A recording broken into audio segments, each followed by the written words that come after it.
Good morning, afternoon, everyone. Thank you for joining me today. We'll be exploring the fascinating topic of punishment theories and their ethical implications. Specifically, we'll assess the retributive, deterrent, and rehabilitative approaches in practice.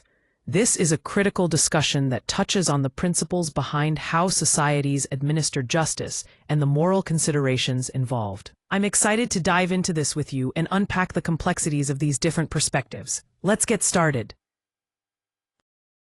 Here, we're looking at three key theories of punishment, each with a distinct focus. First, the retributive theory centers on justice. It's about making sure that the punishment fits the crime, ensuring fairness and balance in the legal system.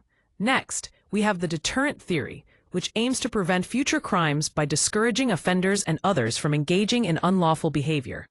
The idea is to reduce crime through the threat or application of punishment.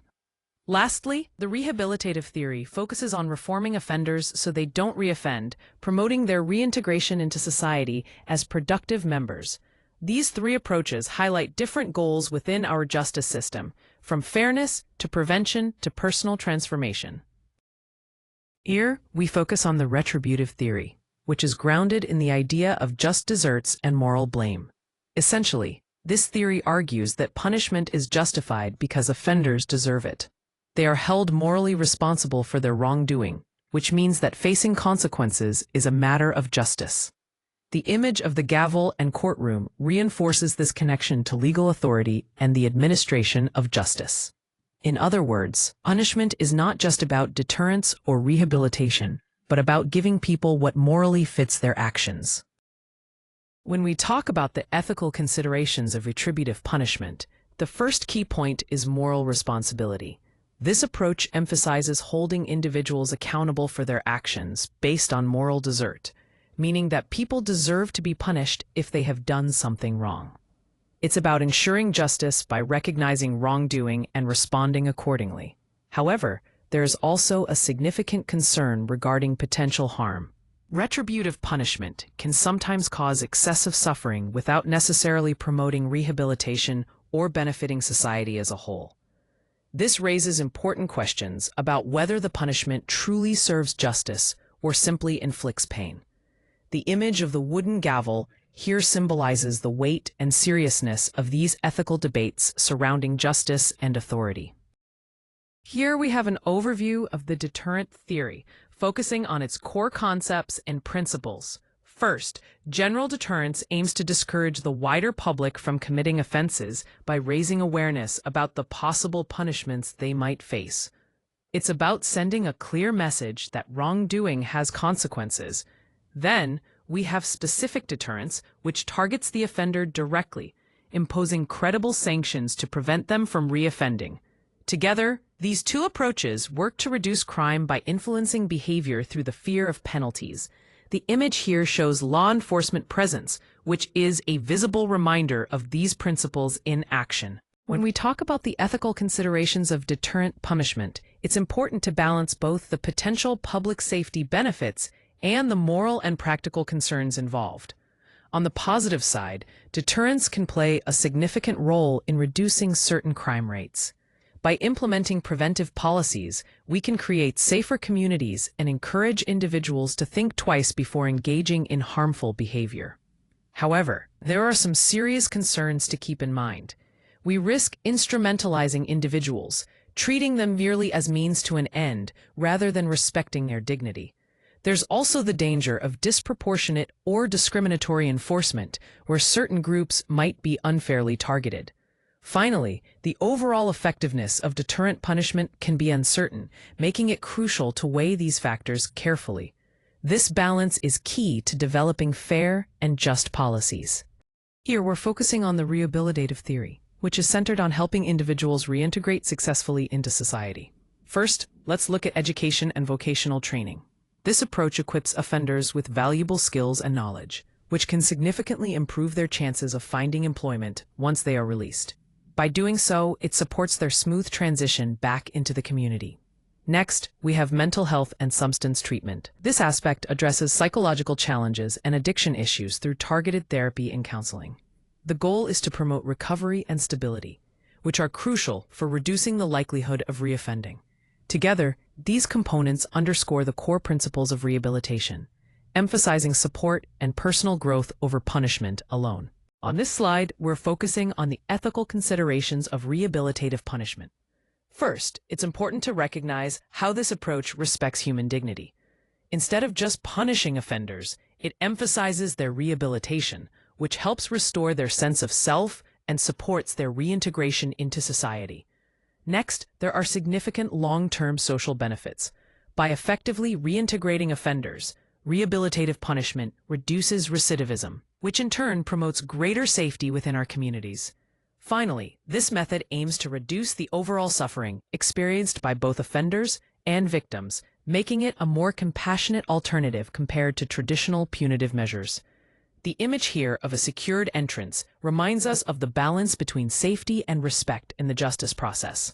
Here we have a comparative analysis of three main punishment theories: retributive, deterrent, and rehabilitative.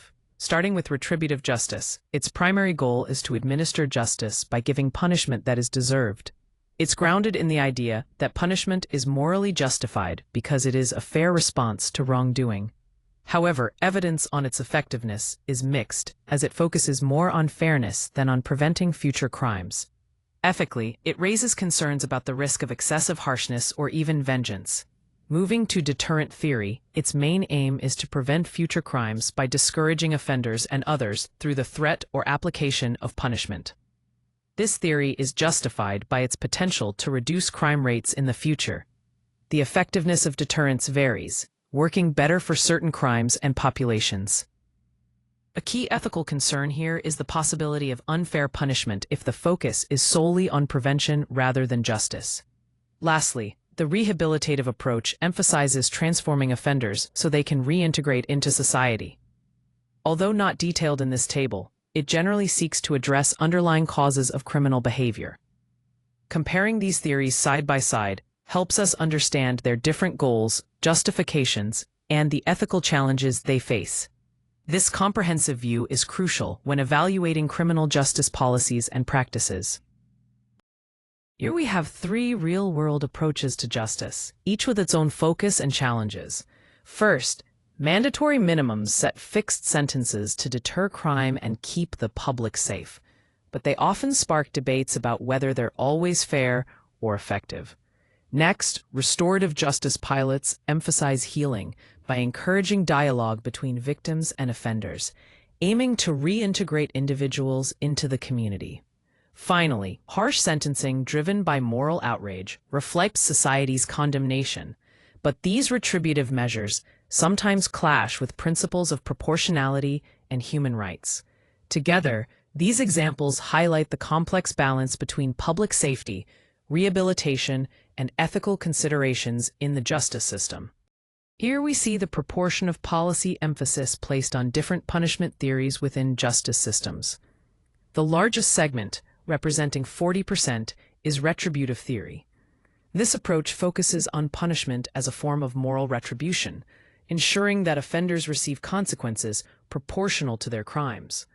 Next, deterrent theory accounts for 35%, emphasizing punishment as a way to discourage both the individual offender and others from committing crimes. Lastly, rehabilitative theory makes up 25%, prioritizing the reform and reintegration of offenders into society. Understanding these proportions helps us grasp how justice policies tend to balance punishment, deterrence, and rehabilitation in practice.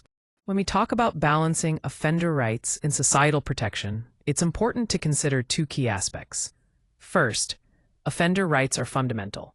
Due process guarantees that every individual is treated fairly under the law, and protecting against cruel or unusual punishment ensures that human dignity is respected. Additionally, offering access to rehabilitation programs and legal counsel supports both the offender's reform and the pursuit of true justice. On the other hand, societal protection focuses on public safety. This is achieved through deterrence mechanisms and ensuring that victims receive restitution. When the community has confidence in the justice system, it strengthens social order and contributes to a safer environment for everyone.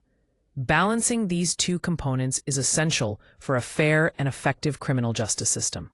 Here we explore 3 case studies that highlight some of the ethical dilemmas encountered when applying punishment theories in real-world settings.